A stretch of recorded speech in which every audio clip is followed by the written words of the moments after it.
Programme assez chargé cet après-midi. J'ai l'honneur de présider cette réunion très intéressante pour un géographe. Et bien sûr, en tant que géographe, hélas, je ne me sens pas entièrement concerné. Heureusement que comme géographe, j'ai fait quand même beaucoup d'études d'histoire, parce que la question, évidemment, de la France et de l'Allemagne est d'abord une question historique. J'ai regardé un petit peu les programmes de l'enseignement secondaire. Il est certain que la République, enfin l'Allemagne a disparu. Mes collègues me diront aussi que la France a presque disparu. J'ai présidé le Comité national de géographie, donc je suis très comptable, au moins de ce qui s'est fait, sans nécessaire responsabilité. En tant que géographe, j'observe que la géographie est une discipline qui n'a plus les pieds sur terre, et qu'on peut étudier l'Allemagne sans savoir comment elle est organisée. Autrement dit, on étudie aujourd'hui en géographie des espaces à plat, des espaces modélisés, des espaces où il y a des ronds, des carrés, des flèches et des triangles, mais demandez à un élève si par hasard Stuttgart est sur la mer du Nord ou sur la Baltique, il essaiera de vous répondre. Il essaiera de vous répondre. Il ne pourra même pas vous faire passer pour un idiot en vous disant que Stuttgart est le long d'un fleuve, etc., etc. Autrement dit, en tant que géographe, j'estime qu'il y a une désincarnation de la géographie, qui, à mon avis, rend cette discipline assez difficile à enseigner et aussi difficile à comprendre pour des élèves. Autant les faits historiques peuvent être débattus, autant je crois qu'hélas, les faits géographiques, à partir du moment où ils sont absents concrètement, ne peuvent qu'être assimilés tant bien que mal par les élèves. Alors, quand je regarde les interventions cet après-midi, il est évident qu'elles porteront plus sur une certaine conception de l'histoire, pas de la géographie, puisque en Allemagne, l'enseignement de la géographie n'est pas couplé à l'enseignement de l'histoire. Que c'est une spécificité dont nous avons parlé tout à l'heure. La France est un pays qui s'est construit en tant que nation, sans respect des individualités provinciales, avec une conception pyramidale dont le recteur d'académie est la parfaite expression. Il est sous l'autorité du ministre et il diffuse des circulaires qui ont un intérêt relatif. Mais il n'empêche que tout le monde se croit obligé de les appliquer. Dans un pays, au contraire, où il y a une grande diversité des régions, où aujourd'hui on fait de plus en plus visiter les régions touristiques, les vignobles, etc., alors qu'ils ne sont pratiquement plus enseignés au niveau du lycée. Oui. Et qu'il est très difficile d'avoir effectivement un raisonnement franco-allemand dans la mesure où une partie des professeurs en Allemagne ne sont pas des professeurs de géographie, où la géographie est plutôt optionnelle dans certaines circonstances, alors qu'en France, il y a une organisation très classique de la géographie, mais un éclatement de la géographie régionale extrêmement frappant qui résume la géographie, encore une fois, à des modèles qui peuvent parler pour des universitaires et des professeurs bien formés, mais qui, à mon avis, parlent beaucoup moins pour les élèves. Que le drame, il est un petit peu là. Pourquoi n'a-t-on que 10% à 15% de professeurs d'histoire-géographie qui sont géographes? La réponse paresseuse, c'est de dire qu'ils peuvent faire autre chose parce qu'ils sont géographes. La vraie réponse, c'est que, effectivement, enseigner cette discipline est quelque chose d'assez ingrat par rapport à l'enseignement d'histoire. Je vous donne mon point de vue ici, en sorte que ça nous renvoie d'ailleurs à des choses dont on a parlé ce matin. On n'a pas utilisé le terme, mais l'identité qui donne des territoires, qu'est-ce que c'est? La décentralisation en France, qu'est-ce que ça pourrait être, alors qu'un candidat, qui sera peut-être élu dimanche, enfin 15 jours, prône au contraire la disparition de l'autonomie des universités et la reconstruction d'une espèce d'État jacobin idéal. Vous voyez, donc nous avons des questions qui sont aussi des questions pédagogiques. Quelle place donner à la géographie? Quel enseignement la géographie donner? Cet après-midi, il y aura plutôt des approches didactiques. Mais la didactique, sans les savoirs qui sont derrière, sans les objectifs clairement définis, à mon avis, c'est quelque chose d'extrêmement délicat à mettre en œuvre. C'est un vieux débat. Ce n'est pas un débat contemporain, ce n'est pas un débat d'IUFM et d'ESP, c'est un vieux débat qu'on avait dans les années 60 quand on débutait notre carrière. Est-ce qu'il faut faire descendre le savoir? Est-ce qu'en face d'une salle, il faut sentir la salle pour faire en sorte que votre discours puisse passer dans la salle? Vous voyez, j'étais le premier recteur, enfin, la première vague de recteurs, en 2011, quand j'ai pris ma retraite, à avoir en face de moi 500 jeunes profs qui n'avaient jamais enseigné. Et on les mettait tout de suite devant les élèves. Qu'est-ce que je leur ai dit? Le recteur était forcément responsable de cette calamité. Alors je leur ai expliqué, vous savez, c'est pas parce que vous avez préparé un cours que vous allez le réussir. C'est pas parce que vous n'avez pas préparé un cours que vous allez le rater. Commencez par partir de ces principes. Il n'y a pas de recette. Il n'y a au fond que des ambiances qui supposent quand même que vous soyez capable de mobiliser des savoirs. Et de savoir en face de qui vous êtes, en face d'élèves et qu'est-ce qu'attendent vos élèves. Vous voyez, c'est vrai en histoire, c'est vrai aussi en géographie. À mon avis, c'est plus vrai en géographie aujourd'hui, parce que la difficulté est grande, je crois, de faire une place à cette discipline. Quand j'ai regardé, évidemment, les programmes, le mot Allemagne n'apparaît pas. C'est l'Union européenne qui apparaît, mais l'Union européenne apparaît comme une espèce de vaste territoire qui serait totalement désincarné, comme si la construction même de l'Europe était la clé des problèmes européens. Et c'est bien sûr ce que disent les inspecteurs généraux, il ne faut surtout pas que vous fassiez l'historique de la construction européenne. Mais qu'est-ce qu'on peut faire quand on ne dispose pas d'autres moyens que de raconter aux élèves comment on a construit en histoire l'Europe et ce que ça signifie en géographie par rapport justement à la grande diversité, à la fois culturelle, ça existe, et puis aussi des territoires que l'on parcourt. Moi, je n'ai jamais eu autant de plaisir que de faire du terrain. Quand vous parlez de la Bavière à des élèves, pour eux, c'est, je suppose, quelque chose de lointain. Oui, à Munich. Oui. J'ai fait passer la semaine dernière des petits oraux blancs du concours de l'IEP, par parenthèse, c'est un concours de décervelage. Je montrais la photographie de la prof de Brandebourg. Alors, avec le quadrige dessus. Alors, c'était difficile d'arracher qu'il y avait Berlin. Et quand on a demandé où était Berlin, leur faire dire que c'était quand même la vieille Prusse, ça c'était quelque chose d'impossible. Quand ils ont regardé le quadrige, et bien sur le quadrige, ils ont vu la swastika, et pour eux, Berlin c'était le nazisme, et le monument de la prof de Brandebourg c'était le nazisme. Préparation IEP. 2 mois du bac. Ça en dit long sur une certaine inculture. Mais nous sommes tous responsables. Et je vous laisse. Je vous laisse parler, bien sûr, cet après-midi des enjeux didactiques, parce que je pense que c'est plutôt de cela que vous allez parler. L'histoire est plus présente, mais vous voyez que du fait de la formation même des professeurs en France, ils sont à la fois historiens et géographes quand ils veulent bien admettre qu'ils ne sont pas les patriotes d'une des parties, mais qu'ils sont en charge de l'histoire et de la géographie. Ça paraît essentiel. Madame Guimonet, je vous donne la parole. Je ne parle pas tout de suite, mais je vais laisser la parole à notre collègue Martin Stulich, qui est président d'honneur de l'Association des professeurs d'histoire de Basse-Saxe, que nous sommes ravis d'accueillir ici et qui va évoquer pour nous les enjeux de la didactique de l'histoire en Allemagne. Et j'espère que dans la discussion, on pourra avoir quelques échos sur ce qui est étudié outre-Rhin de l'histoire de la France, ou s'il y a des questions un petit peu croisées, des relations franco-allemandes. Je dirais quelques mots tout à l'heure pour compléter ce qu'a dit Alain Miossel de la place de l'Allemagne en géographie et en histoire dans le programme du lycée. N'enseignons plus en collège. Donc, c'est à vous. Merci. Je suis ravi d'être parmi vous. Je vous remercie de m'avoir invité pour parler des enjeux de la didactique allemande et l'enseignement de l'histoire. Je vais aborder d'actuel anniversaire de la réforme en Allemagne.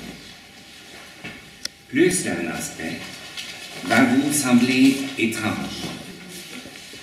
C'est pour cette raison que je pense qu'il est important que français et allemand se parlent et que leur dialogue touche à ce que les étonne en regardant l'autre. Nous ne donnons pas la même importance aux mêmes affaires, mais nous sommes unis, c'est mon espoir, en ce qui concerne l'importance de l'unité de l'Europe. Comme tout cela est très compliqué, permettez-moi de continuer en allemand. Je remercie M. Maury de me traduire.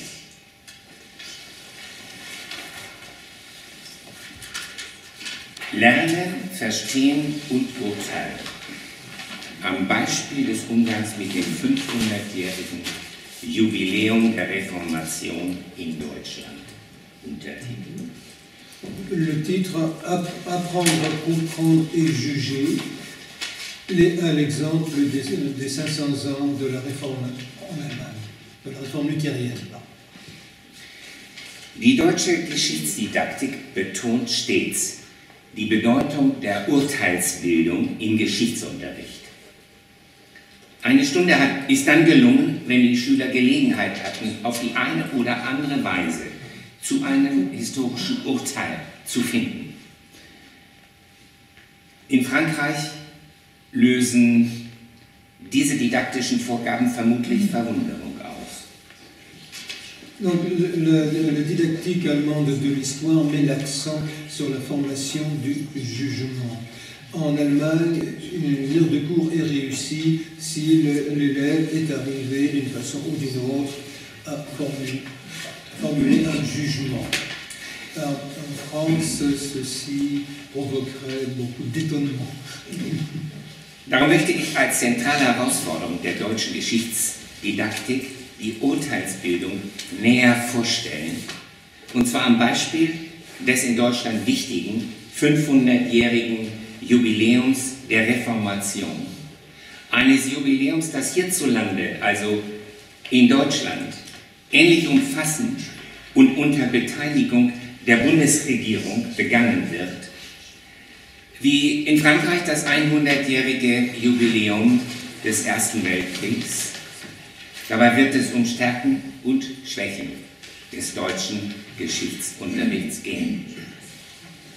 C'est pourquoi, comme exemple de la formation du jugement, j'aimerais présenter le cas du 5e centenaire de la Réforme que l'on célèbre en Allemagne avec autant d'emphase que l'a été le centenaire de la Première Guerre mondiale en France, avec participation du gouvernement. C'est pourquoi j'aimerais insister sur les forces et les faiblesses de l'enseignement de l'histoire en Allemagne.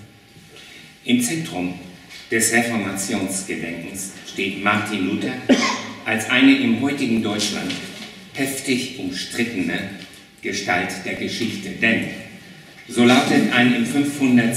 Jubiläumsjahr der Reformation 2017 in Deutschland weit verbreitetes Urteil, er sei ein hemmungsloser Antisemit gewesen. Donc, au centre du jubilé de la Réformation se trouve la personne de Martin Luther, un personnage aujourd'hui très controversé en Allemagne, puisque ainsi que le rapporte un jugement, il aurait été un antisémite forcené. Selbst der Landesbischof einer deutschen lutherischen Landeskirche beteiligt sich öffentlich an der Verbreitung dieses Werturteils, indem er mit Hand anlegt ein Luther-Denkmal in Hannover mit einer gelben Augenbinde zu versehen und ihn so als Blinden zu kennzeichnen.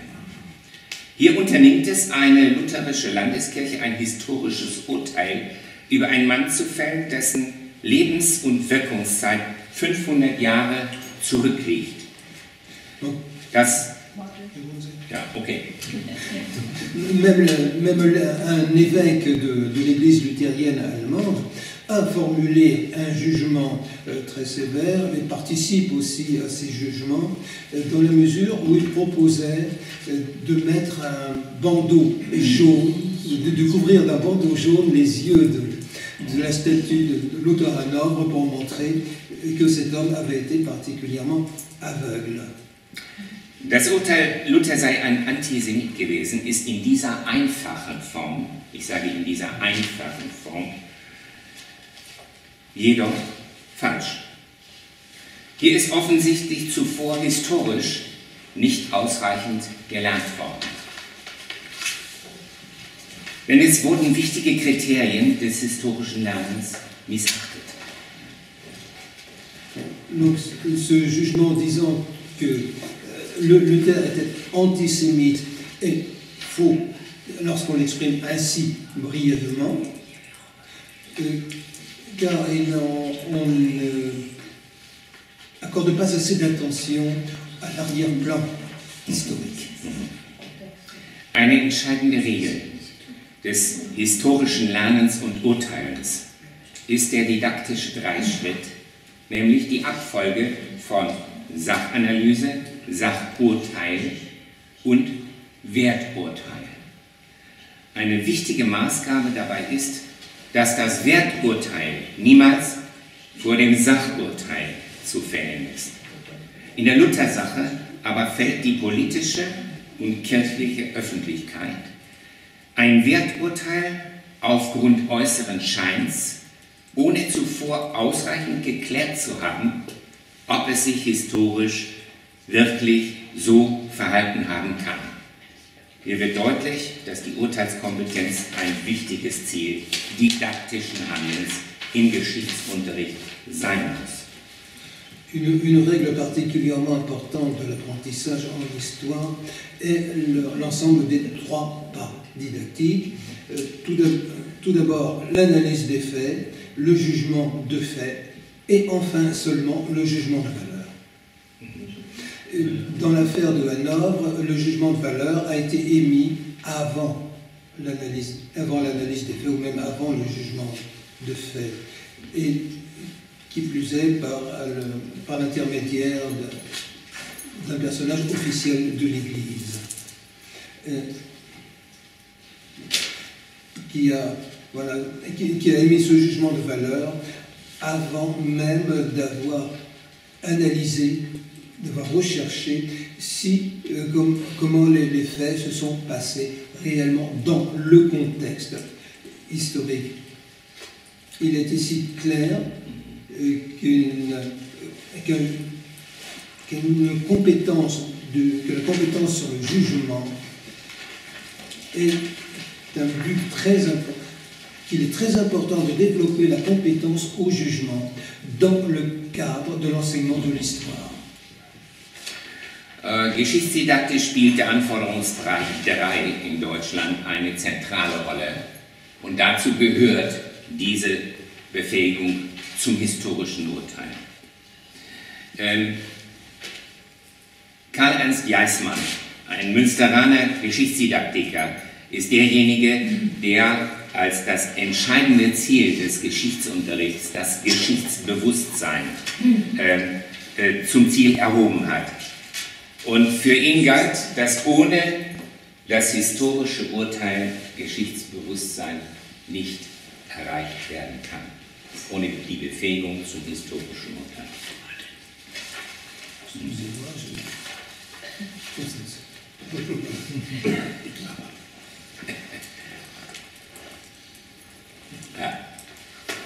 Donc,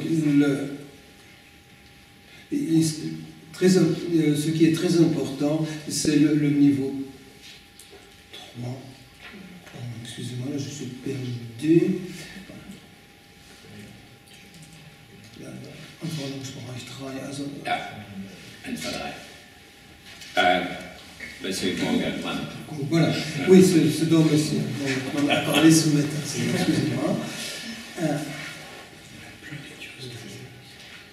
Et l'historien Karl Ernst Jeismann de l'université de Münster a joué ici un rôle très important. Il s'agit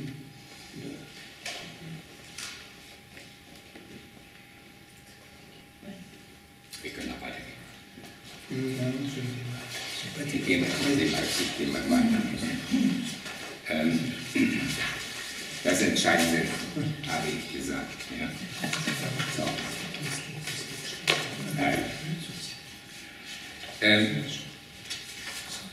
Jetzt zum 500-jährigen Reformationsjubiläum. In heutigen Unterrichtssituationen ist oft zu beobachten, dass an die Analyse eines einzelnen Textes oder an die Darstellung eines geschichtlichen Vorgangs sogleich ein Werturteil angeschlossen wird.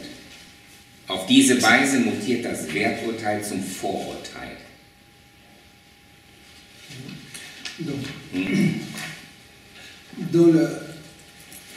Dans les situations d'enseignement, dans les situations actuelles d'enseignement, on observe que l'analyse d'un fait isolé ou bien la présentation d'un fait historique inclut automatiquement la formulation d'un jugement de valeur et qu'ainsi on passe par-dessus le jugement de fait sans en tenir compte. Ainsi, le jugement de valeur devient-il un préjugé. Um zum 500-jährigen Reformationsjubiläum zu kommen. Dass es der deutschen Öffentlichkeit nicht gelungen ist, die Gestalt Martin Luthers historisch zu erfassen, also ein fundiertes Sachurteil zu fällen, zeigt sich am klarsten am Umgang mit dem Thema Luther und die Juden. À propos du 500e anniversaire de la Réforme, on s'aperçoit en Allemagne que les Allemands n'ont pas réussi à se former une image de Martin Luther, donc en fait un jugement de fait réellement justifié. On s'occupe de Luther. On s'occupe de Luther et les Juifs, certes, mais il n'y a pas de jugement de fait. On passe tout de suite au jugement de valeur. Heute ist die Bekanntheit der Lutherschrift von den Juden und ihren Lügen ein großes Problem, denn es heißt, Deutschland feiere ein Jubiläum, in dessen Rahmen ein übler Antisemit verehrt werde. Mit diesem Werturteil, das in zahlreichen Publikationen in der Presse und anderen Medien verbreitet wird, ist so gut wie nie ein Sachurteil verbunden. Aujourd'hui, le public,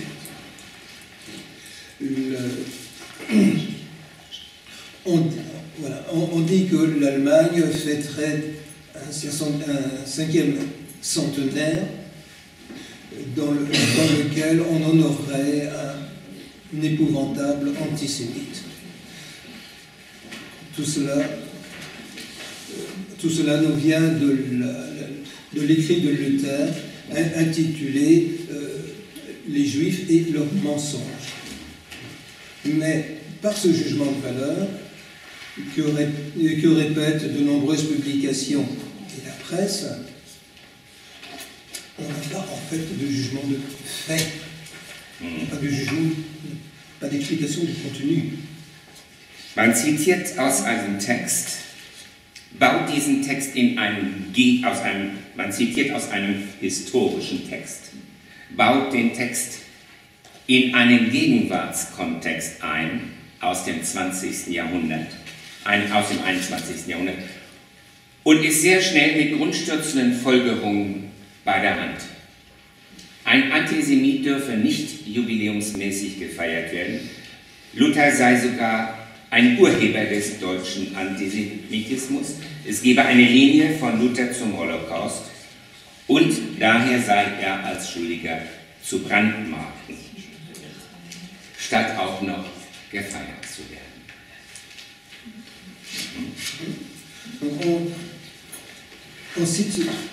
On cite ce texte, les Juifs et leurs mensonges.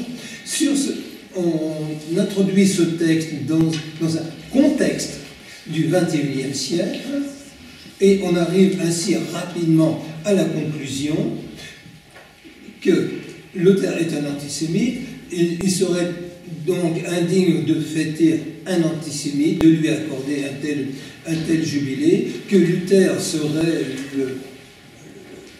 l'ancêtre de l'antisémitisme allemand, qu'une ligne droite relierait Luther à l'Holocauste et ainsi qu'il en serait co-responsable et qu'il serait indigne de fêter ainsi ce responsable.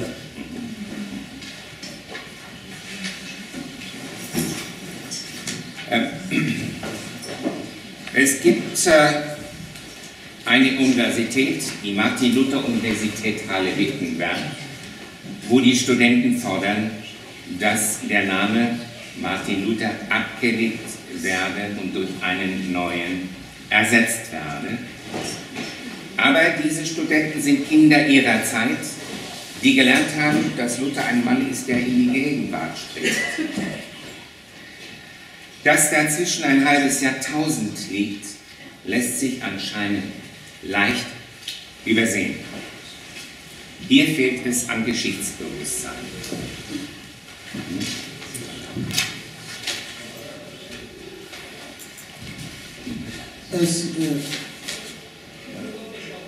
Ainsi, les universités de l'université Martin Luther de Wittenberg ont-ils demandé qu'on change le nom de leur université. Mais que entre Martin Luther et le XXIe siècle dans lequel ils vivent se soit écoulé 500 ans est une chose dont apparemment ils n'ont pas conscience. Wäre Luther ein Mann der Gegenwart, wäre das Werturteil eindeutig. 500 Jahre sind jedoch zunächst einmal zu überbrücken. Und zwar nicht im Eilverfahren, sondern gründlich. Hier ist im schulischen Unterricht etwas möglich, erfordert aber sorgfältige Vorbereitung und Wissen auf Seiten des Lehrers. Und dann schauen wir mal, was die Vorbereitung zutage fördert. Donc, si Luther était un homme de notre présent, le jugement en tant qu'antisémite serait évidemment justifié. Mais il faut ici considérer que 500 ans se sont écoulés et l'enseignement permet, exige que l'enseignant ait bien préparé son cours ce matin, mais l'enseignant qui dispose de cette connaissance peut préparer les élèves à l'aide des points suivants. Dann käme ans Tageslicht. Erstens, Luther war ein Mann des Mittelalters. Luther était un homme du Moyen-Âge. Luther war Gegner des kopernikanischen Systems. Luther était adversaire du système copernicien. Luther stellte die Bibel und damit auch das Welt- und Geschichtsbild der Bibel ins Zentrum. Eine Diskussion darüber war für ihn ausgeschlossen. Pour Luther, la Bible et l'image du monde qu'elle véhicule étaient le centre. Il était pour lui exclu d'en discuter éventuellement. Luther war als Mann der Bibel zugleich Apokalyptiker, das heißt, er erwartete das nahe Ende der Welt und das baldige Kommen des jüngsten Gerichts. In diesem Punkt stimmte er mit den meisten seiner Zeitgenossen in Deutschland und nicht nur da überein. Luther était un homme qui attendait l'Apocalypse. Il attendait le jugement dernier dans un avenir proche. Et sur ce point, il était en accord avec beaucoup de ses contemporains, et pas seulement en Allemagne.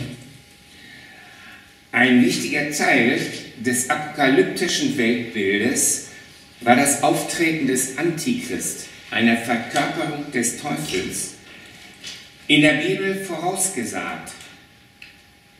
Luther war überzeugt, in der Person des zeitgenössischen Papstes eine Verkörperung des Antichrist entdeckt zu haben, denn es hieß in der Bibel, dass dieser sich in den Tempel Gottes setzt. Donc, un aspect important de l'image apocalyptique était l'arrivée, de l'image de l'Apocalypse, c'était l'arrivée de l'Antéchrist.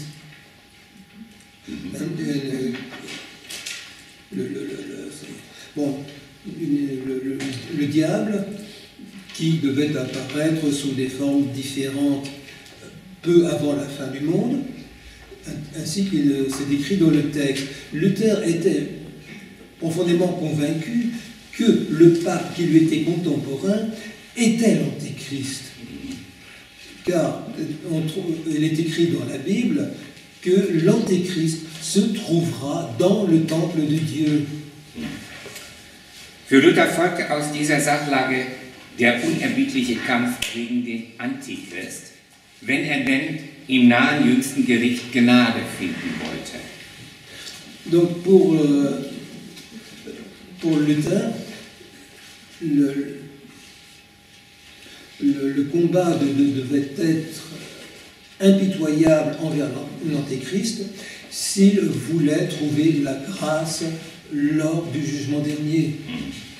C'était obtenir la grâce.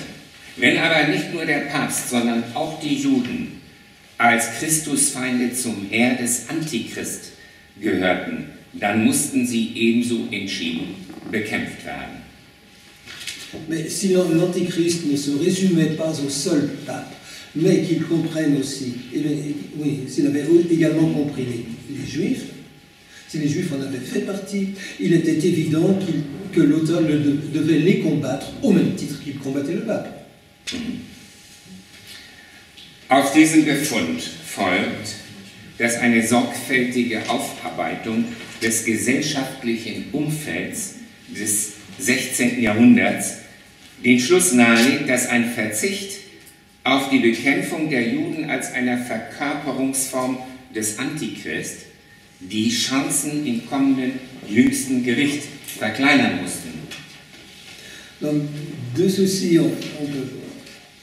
une analyse un peu plus attentive de la situation au XVIe siècle montre que renoncer à combattre les Juifs dans ce contexte revenait à diminuer ses chances de salut lors du jugement dernier.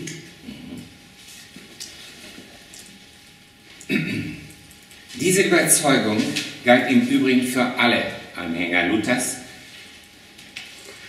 Und dennoch galt für Luther, dass er den Juden ein Moratorium einräumte, innerhalb dessen sie sich zu Christus bekehren sollten. Erst als davon kaum ein Jude Gebrauch machte, kehrte sich sein Entgegenkommen in entschiedene Ablehnung um. Cette conviction n'était pas seulement celle de Luther, elle était également partagée par beaucoup de ses contemporains et surtout de ses adeptes. Et ceci n'a pas empêché Luther d'accorder un moratoire aux Juifs, leur laissant le temps de se convertir à l'Évangile. Et ce n'est qu'à partir du moment où pratiquement pas un Juif ne s'est converti qu'il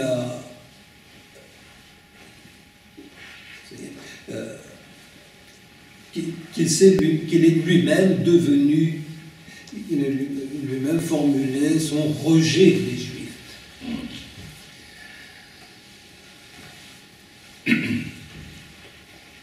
Die Ergebnisse als Antwort auf diese Frage, die unter der Überschrift Sachurteil firmieren, lauten: Die Haltung Luthers gegenüber den Juden ist kein Antisemitismus, sondern Folge einer religiösen Überzeugung, die in Deutschland Mehrheitsüberzeugung war.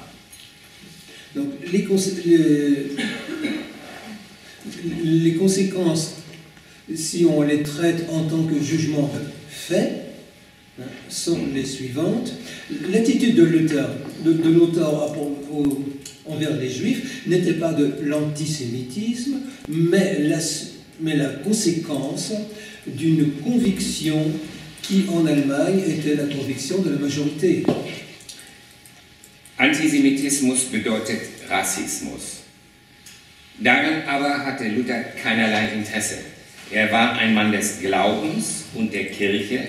Für die so begründete antijüdische Haltung ist der Begriff Antijudaismus gebräuchlich. L'antisémitisme signifie le racisme. L'auteur ne s'intéressait pas du tout au racisme. Il était un homme de foi, un homme d'église. Pour lui, son attitude profondément anti-judaïque, on utilise plutôt le terme anti-judaïsme. Der moderne Antisemitismus ist verglichen mit dem Antijudaismus eine völlig anders begründete Haltung, die mit der Religion in keinerlei ursächlicher Verbindung steht. Comparé à l'antijudaïsme, l'antisémitisme moderne est une attitude profondément différente qui ne se justifie pas du tout de la même façon, puisqu'elle n'a aucun rapport avec une origine religieuse. Für Luther sind die Juden am endzeitlichen Drama vor Eintreten des Weltgerichts beteiligt. Sein Antijudaismus folgt daher zwangsläufig aufgrund des vorherbestimmten endzeitlichen Ablaufs. Donc pour Luther, les Juifs participent au drame de la fin du monde. Donc son antijudaïsme suit ainsi de ce fait ce qui a été décrit comme le processus de la fin du monde. Ein so gefundenes Sachurteil über Luthers Verhältnis zu den Juden schließt das oben angegebene Werturteil, man habe es bei Luther mit einem Schreibtischtäter zu tun, aus. Andernfalls müsste das gesamte 16. Jahrhundert in Deutschland und anderen europäischen Ländern kriminalisiert werden. Da auch die Reformation als Ganze auf einem starken apokalyptischen Impetus beruht, müsste das Verdikt zugleich die Reformation als Ganzes treffen. Donc un tel jugement de fait à propos de l'attitude de l'auteur envers les Juifs exclut que l'on puisse considérer l'auteur comme un activiste du bureau, simplement. Sinon, il faudrait condamner, c'est l'ensemble du XVIe siècle, en Allemagne et dans les autres pays européens, qu'il faudrait condamner.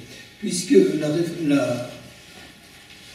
toute la réforme, l'ensemble du mouvement de la réforme repose sur un fort mouvement apocalyptique, le verdict devrait concerner l'ensemble de la réforme et pas seulement l'auteur.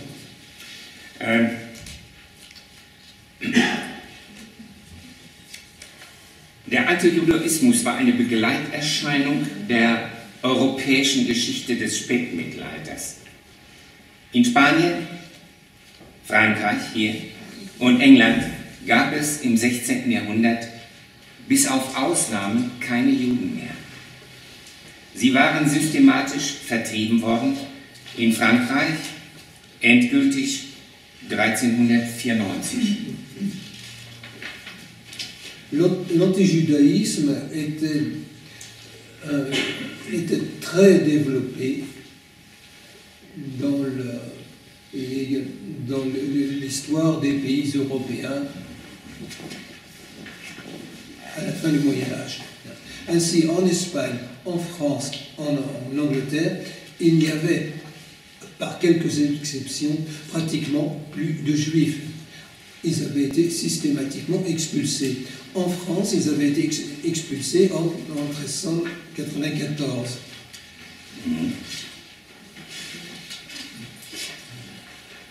Auch Luthers Gegner waren entschiedene Antijudaisten. Die Fakten könnten beliebig angereichert werden. Es geht uns aber nicht um eine Geschichte des Antijudaismus, sondern um das Versäumnis einer fundierten Aufarbeitung der Gesellschafts- und Kulturgeschichte des 16. Jahrhunderts.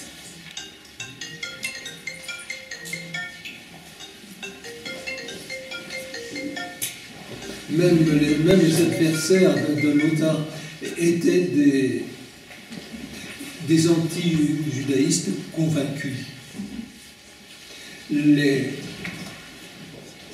On peut ici accumuler les faits à l'Empire, mais il ne s'agit pas d'établir une histoire de l'antijudaïsme, mais l'oubli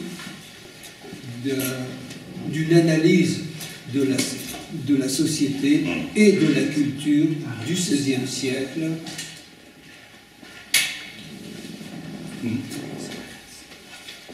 Das Sachurteil habe ich, glaube ich, ausreichend deutlich vorgetragen.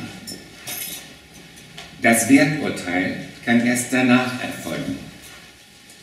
Es könnte lauten: Luthers apokalyptische Weltsicht stellt für heutige Menschen keine, auch keine religiöse Orientierung mehr dar. Dennoch hat er in strikter Ausrichtung am apokalyptischen Handlungsrahmen zu epochemachenden religiösen Erkenntnissen gefunden. Donc j'ai suffisamment décrit le jugement de fait, on peut maintenant en venir au jugement de valeur, qu'on pourrait formuler ainsi. La vision apocalyptique de Luther ne peut plus servir d'orientation religieuse pour les hommes d'aujourd'hui. Cependant,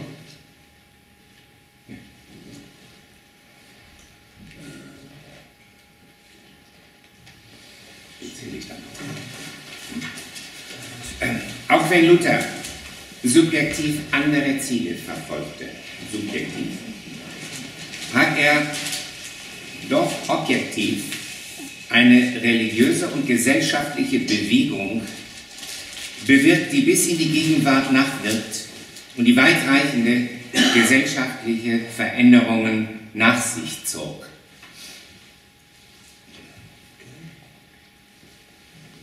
Même si subjectivement l'auteur poursuivait des buts différents, il a tout de même initié un mouvement religieux et social qui a eu des conséquences jusqu'à aujourd'hui et provoqué des modifications profondes. Luther verband mit dem Begriff Freiheit die religiöse Freiheit. Dennoch bedeutete sein Wirken eine Beförderung des weltlichen Freiheitsstrebens, das sich zuerst im Bauernkrieg 1524-25 niederschlug.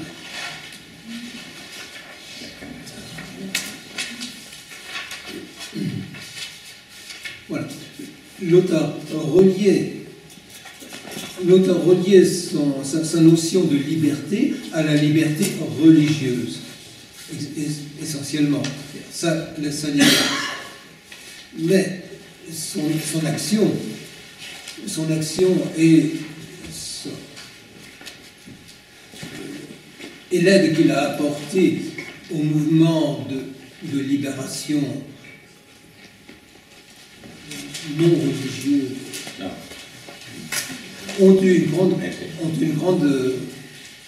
se sont exprimés avant tout dans la guerre des paysans de 1524-1525.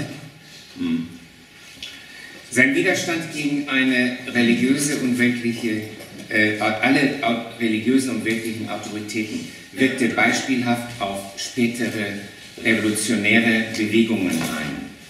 Nicht zuletzt führte Luthers Wirken die im Niedergang begriffene altgläubige Kirche durch die indirekt von ihm angestoßene katholische Reform seit dem Konzil von Trient zu neuen Höhen.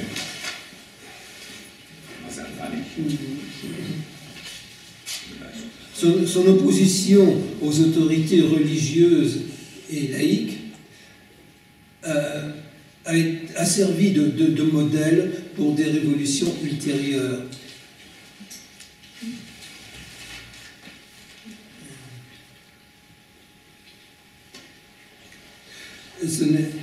Oui, et l'action de Luther a ainsi provoqué l'abandon de des vieilles croyances de l'Église, même au cours du Concile de Trente. Même chez les catholiques, il a eu donc ainsi indirectement une grande action. Sein Wirken gab vorläufig gemeinten, aber letztendlich doch dauerhaft neuen Ordnungsformen und Regelungen ihre Gestalt. Seine im apokalyptischen Rahmen und auch nur hier so zu verstehenden Äußerungen sind heute nicht nur nicht mehr vertretbar, vielmehr sind sie strikt abzulehnen.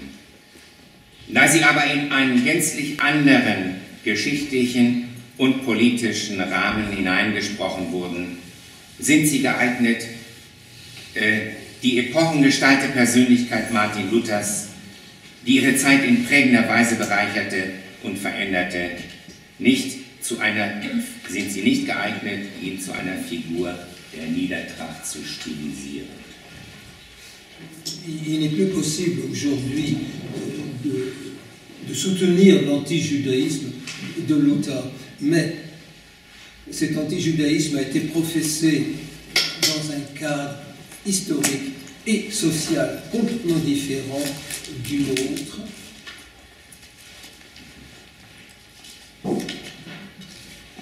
Et de ce fait, on ne peut pas les considérer comme représentatifs de la... On ne peut pas y réduire la personnalité de Luther qui a enrichi et modifié le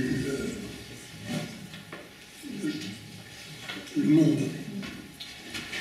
On ne peut pas réduire Luther à ça. Fazit. Wir haben mit Luther ein Beispiel, bei dem zu sehen ist, dass Sachurteil und Werturteil in zwei völlig unterschiedliche Richtungen gehen. Dass das Sachurteil,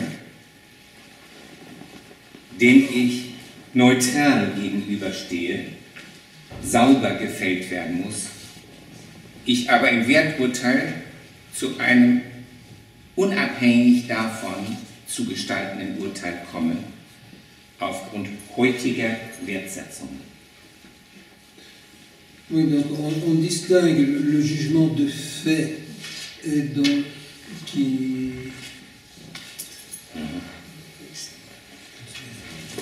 Ja, das Sachurteil bedeutet, hier ist ein Mensch in seiner Zeit zu verstehen. Pour formuler un jugement de fait, je dirais, voilà un homme, il a vécu dans son époque, dans son contexte. Il s'agit de comprendre, pas d'accepter, il ne s'agit pas non plus d'en être partisan, mais de le resituer. Ça, das Werturteil steht aber in der Gefahr, personalisiert zu werden. Der moderne Antisemitismus hat viele Ursachen. Und dann mag vielleicht aus dem Antijudaismus ein Strang herstammen. Aber Es ist nicht das Entscheidende. Un jugement de valeur court le risque de trop personnaliser. L'antisémitisme s'est développé au moins en partie à partir de l'ancien antijudaïsme, mais il a été malheureusement enrichi d'un tas d'autres éléments qui n'ont rien à voir avec cet antijudaïsme d'autrefois. Und das wird in Deutschland heute nicht mehr klar gesehen. Et c'est ce que l'on ne distingue plus assez en Allemagne. Merci beaucoup. Merci beaucoup.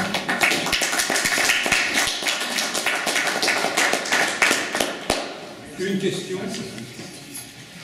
Exposée en appelant certainement beaucoup d'autres. Toujours le même problème de l'anachronisme en histoire. Voilà. Quant à l'idée de jugement, pour nous, enfin pour moi, je parle personnellement, je pense que nous n'avons pas à juger en histoire, nous avons à exposer, à chercher les causes. Juger, c'est le rôle des juges, c'est pas le rôle des enseignants. Je serais tenté de dire que je cherche ce qui, en France, dans l'enseignement de l'histoire, pourrait nous renvoyer si loin à 500 ans. L'Inquisition, peut-être mais plus personne ne sait. L'Inquisition, c'est une pratique. Luther ne peut pas être réduit à l'antisémitisme ou à l'antijudaïsme. Les thèses de Luther portent quand même sur des points de foi, sur des points fondamentaux de l'époque qui ne sont pas entièrement résolus. L'esclavagisme qui n'a pas complètement disparu. Disons, brutalement, à quel moment en France enseigne-t-on Luther? Quelle classe enseigne-t-on Luther? 4e, 3e? En seconde. En seconde. 5e. Avec sans doute un petit carré où il y a 10 lignes tirées de je ne sais quoi. Un petit peu plus quand même. Voilà, 5e et seconde. En seconde, on peut avoir une double page complète. Donc là, je suis en plein dedans avec les élèves. Et autant dans la question de l'histoire médiévale, il y a une entrée sur les populations qui sont religieusement persécutées pour hérésie ou justement la manière dont les juifs sont traités par les catholiques au Moyen-Âge. Dans la documentation que nous faisons travailler à nos élèves pour donc, le passage du catholicisme à la réforme, il n'y a quasiment aucune mention des idées anti-judaïques de Luther. C'est davantage la notion de rupture par rapport à la foi catholique et au pape, sur laquelle on s'appesantit. Et finalement, c'est pour ça aussi que je suis très contente d'être ici, parce que je vais synthétiser ce que je voulais dire, parce que leur tourne, on a 3 intervenants qui doivent s'exprimer. Contrairement aux élèves que j'ai actuellement, j'ai beaucoup plus étudié l'histoire de l'Allemagne qu'eux, autant en histoire qu'en géographie, à une époque où on étudiait l'ARF d'un côté, la RDA, dans les 2 disciplines. Et je crois que lorsque nous discutons sur les programmes, nous avons toujours des reproches à faire, c'est évident. Nous devons être non pas dans la déploration, mais dans la construction, et surtout être ce que je vais appeler une force vigoureuse de proposition. Alain Meussec a parlé de la géographie tout à l'heure, d'une géographie désincarnée, modélisée, alors que la modélisation, ça doit être l'aboutissement ultime du cours, et non pas le début. Certains parlent aussi de ce qu'on appelle une géographie hors sol. Or, géographie, c'est, si on revient à l'étymologie, G-graphein, écrire à la terre, et donc évoquer de manière quand même très précise les relations que les hommes entretiennent avec leur environnement. Et je crois franchement que les notions de localisation, d'explication des milieux sont quand même fondamentales, parce que c'est à partir de là qu'on peut réfléchir sur les aménagements que les hommes mettent en pratique. On ne peut pas, en géographie, mettre la charrue avant les bœufs. Et autant, autrefois, on avait beaucoup de géographie physique et on étudiait relativement peu les aménagements. Aujourd'hui, on est un petit peu passé d'un extrême à l'autre, on étudie beaucoup les aménagements, mais en oubliant un petit peu que le terrain en lui-même est le substrat sur lequel les aménagements peuvent se construire. Alors, Alain Meussec a parlé de la difficulté de trouver une place pour l'Allemagne dans nos programmes de géographie.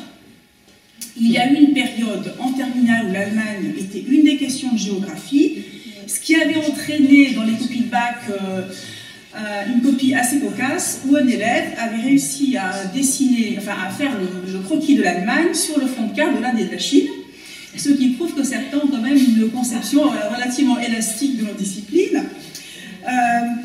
Finalement, comme nous avons tendance, le nous est général et je ne veux ici stigmatiser personne, nous avons beaucoup de travail, les programmes changent, nous avons des classes avec lesquelles il faut travailler de la manière la plus fine qui soit. Je dis toujours que notre travail c'est l'artisanat, on fait la dentelle fine, on travaille avec de l'humain et donc on ne peut pas faire en classe du travail standardisé, ce que je crains le plus possible, enfin, c'est ce que je crains le plus dans les années qui viennent, qu'on fasse de nous des professeurs qui soient interchangeables, alors qu'en fait, chaque relation avec une classe est une alchimie particulière qui se construit, et on peut être remplacé, mais chaque prof a son rôle particulier à jouer. Et comme nous pouvons nous reposer souvent sur les manuels qui sont des outils finalement importants, les entrées où se trouve l'Allemagne peuvent être relativement mineures. J'ai épluché les manuels de géographie de seconde et première cette semaine, une bonne douzaine de manuels, j'ai trouvé 4 doubles pages avec des études de cas où l'Allemagne est présente avec des thématiques relativement arides, par exemple comment convertir la Ruhr de manière muséale, autrement dit la Ruhr elle-même n'existe plus en tant qu'espace, il faudra en faire un musée. Une étude un petit peu plus bouillante sur le port de Hambourg. Ensuite, il y avait l'habitat durable pour la ville de Fribourg-en-Breslau. Et la dernière étude, je ne sais plus, je pense qu'elle était tellement ennuyeuse que du coup là, je ne l'ai pas retenue. Voilà, les énergies renouvelables. Bon. Et en fait, on est quelquefois un petit peu éloigné de la géographie au sens où je la conçois encore. Donc, rien ne nous interdit d'utiliser toutes les portes ouvertes pour construire nous-mêmes nos propres études en utilisant les pays avec lesquels nous voulons travailler. Et finalement, je pense qu'il y a un décrochage important entre la manière dont nous percevons les choses, dont les concepteurs des programmes y réfléchissent et dont les parents et les élèves les reçoivent. Je vous donne une petite anecdote rapide. En discutant avec un parent d'élève de seconde à propos du contenu des programmes, il m'explique qu'il a regardé le cahier de sa fille, je lui explique quel est le chapitre sur lequel nous sommes en train de travailler, et il me dit « mais il n'y a rien sur l'histoire et la géographie de la France ». Donc j'essaie d'argumenter en expliquant que la géographie de la France on étudie en première, que les élèves ont travaillé au collège en troisième. Bon, et en fait, ce papa partait du principe qu'on devait d'abord étudier ce qu'il y avait ici, et uniquement après aller s'occuper de ce qu'il y avait ailleurs. Donc ça, c'est un sujet qui reste libre pour toutes les discussions et qui fait toujours débat. Pour l'histoire, nous parlons de l'Allemagne en seconde via le prisme de la Réforme, et uniquement. En première, on a évidemment les deux guerres, et ce serait dommage que nos relations franco-allemandes soient vues uniquement à travers le prisme des conflits, parce que pour moi, faire de l'histoire, c'est certes évoquer les ruptures, les continuités, mais c'est aussi tisser des liens et construire des ponts. Donc on a les deux guerres, le nazisme, et ce que je vais regretter, c'est la disparition en tant que telle de la période de la République de Weimar, qui est tellement cruciale pour comprendre pourquoi on passe de la sortie guerre à l'idéologie nazie. C'est un incontournable, et si on devait refaire les programmes, il faudrait véritablement remettre quelque chose qui soit structuré à ce niveau, parce que sinon les élèves ne comprennent rien. Par contre, en terminale, on a un sujet qui est complexe, dont j'étais persuadée que mes élèves le trouveraient très aride. Le thème, c'est marxisme, socialisme et syndicalisme en Allemagne depuis le congrès de Gotha en 1875. On est quelquefois obligé d'y passer un petit peu plus de temps pour que tout arrive à être bien compris.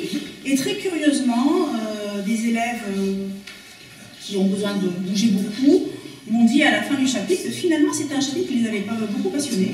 Ça leur a permis de faire des révisions par rapport à ce qu'ils étudient en sciences économiques et sociales.